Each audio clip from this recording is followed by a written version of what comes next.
I have a dream about this. It's not a dream. So sound effects are super. Okay, so as a kid, there was an episode of Space 1999 Moonbase Alpha. Okay, so, you don't remember this, and there was this monster like this thing, but it was black and it had loads and loads of arms. And if I go back to it now, it'll probably be made of rubber, but it used to suck people in and it spit out bones straight away. Yes. And I had remembered nightmares as a young kid at that episode, and this is what did me off. So The sound effect, not just of the sort of slurping and the roaring that the monster makes, and you can press, I think it's the left trigger. You press the left trigger and it roars. Ooh. And you see the sound waves coming off it. And then if you're near one of the, you'll see off the edge of the screen a response coming to you. But quite often you can be outside the room, hit the roar, and the people inside the room will just start screaming and running around because they've heard the roar before you break through. Gonna play it. Gonna play it. Good stuff. Good. Really good game. Right. I enjoyed it. Yep. Oh, good. You played it as well, Kim. Yeah, I played a little bit of it there last weekend. And yeah, I enjoyed it. Yeah. It's kind of nice being the bad guy for a change.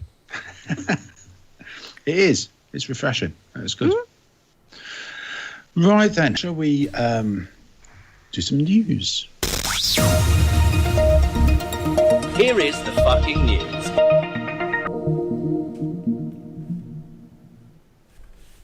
So, in the news this week, Epic Games has been hitting the headlines again. They've asked the court once more to reinstate Fortnite to Apple's App Store. So, as we probably know, Apple have been jumping around with their big size 15s and blocking things. So things like Project xCloud for Microsoft, they've said no, which is really annoying to me because I'm an Apple user.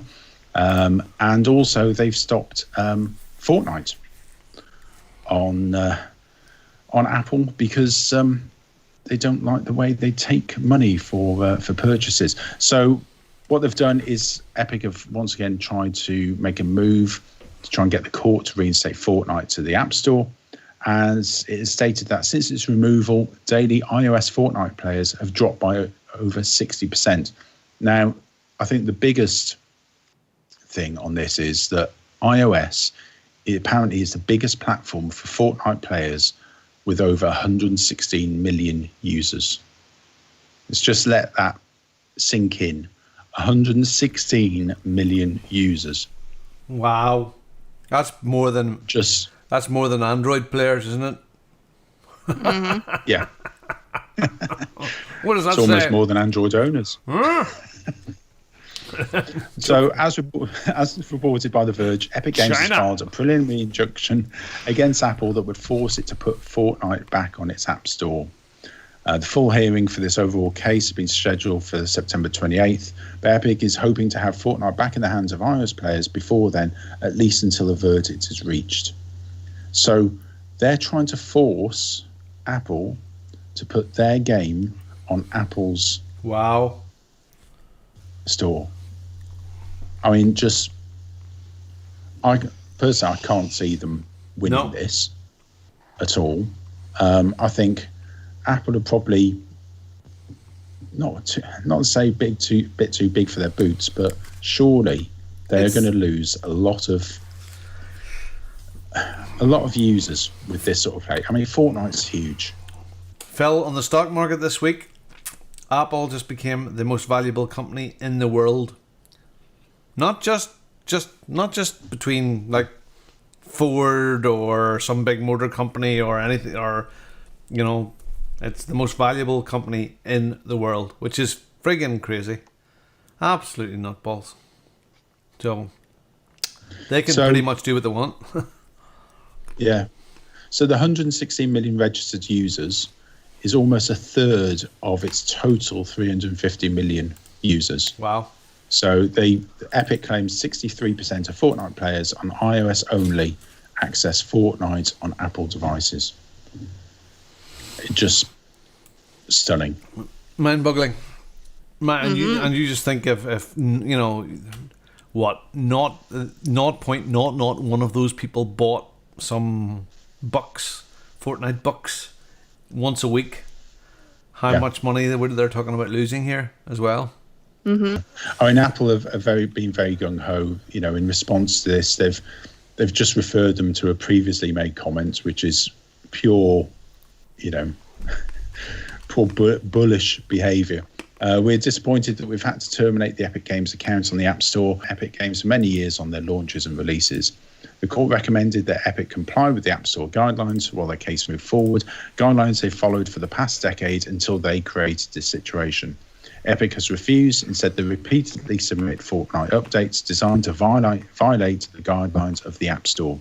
This is not fair to all of the developers on the App Store and is putting customers in the middle of their fight. We hope that we can work together again in the future, but unfortunately that is not possible today. Kind of think they need to bite the bullet and go, here, look, we're going to put it back the way it was, and let's talk over the next 6 months about this. Yeah. It's big changes, to be honest. I mean, you know, first it was Microsoft, then it was Epic. Humble pie stuff here. You know? It is, and it's certainly making me think twice about when I come to change my phone in December, and I've had iPhones for the last God knows how many years. I don't know if you heard me whether I last will week, continue Phil. to have an iPhone. I don't know if you got to listen to the show last week, but or the week before, I kind of hinted that I'm due a change in early October, and that very thing, it's not so much even the xCloud thing. That's important, but it's not the end of the world. But I'm uncomfortable with how bullyish,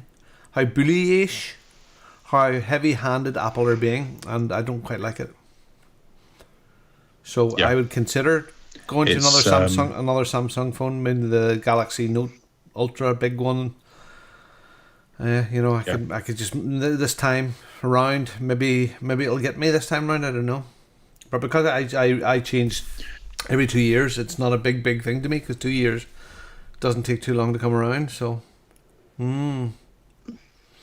yeah. I mean, we're on a 3-year cycle here, so but you know, I've got to get my Fortnite in. Anyway. The Witcher 3 Wild Hunt has been confirmed for PS5 and Xbox Series X. So a visually and technically enhanced next-gen version of The Witcher 3 is coming to PC, PS5 and Xbox Series X in 2021 and will arrive as free. If you have existing version of the game, you will get it free, and it will feature ray tracing, faster loading times across the base game and all its expansions. It'll be available as a standalone purchase, but everyone who has purchased the game in physical or digital format on PC, Xbox One or PlayStation 4 will see a free update to their game, allowing them to upgrade. That's the way to do it. What a fabulous company, and who look after their clients are CG Projekt Red. Other companies can learn from them. Again, there's the goodwill that Apple is not getting at the moment, and to a certain point Epic as well, but you know, that's fabulous. So, you know, if they're doing that for this, you kind of expect Cyberpunk to also get the same sort of treatment as well. Yes. Yeah. I would have thought so. So. And maybe I will put in more than half an hour into The Witcher 3. Yeah. I didn't give it due. I've got to wait easy to now. do. I can't play it now. I've got to wait. Several hours. So, you know, what do you do? And it's nice that it's physical as well as digital copies. So, because in some places it's only digital. So if you got a physical copy, you're kind of shit out of luck. You have to buy it again. But at least with this, no, they're saying it's both. Yeah. So. Yeah. And next in the news, this had our OCP What's Next WhatsApp group, which all the cool kids are in. This had our group melting down. Oh, me too. Absolutely melting down because Nintendo has announced a brand new version of its original handheld console, the Game & Watch, featuring a full-colour version of Super Mario Brothers, and will be released as a limited edition probably very limited edition, on November the 13th. So, aside from Super Mario Brothers and Donkey the Kong. new Game & Watch will also include Super Mario's 2, The Lost Levels, and a new version of Game & Watch Ball featuring Mario. Look at that little baby there. Wow. You want this, don't you, Phil? So it also functions a clock. You want this, Phil? I used to have one of those. I used to have that exact orange Donkey Kong. Donkey Kong. I had a Popeye one as well. Yeah. Not one of the folding ones, one of the single ones. Yeah, This is available 13th of November. I have to get this ordered. I have to have this. I must have maybe 2. It will go super, super fast. Yeah, I probably need to get it pre-ordered and stuff now, I suppose, don't you, if it isn't too late. Yeah. Oh.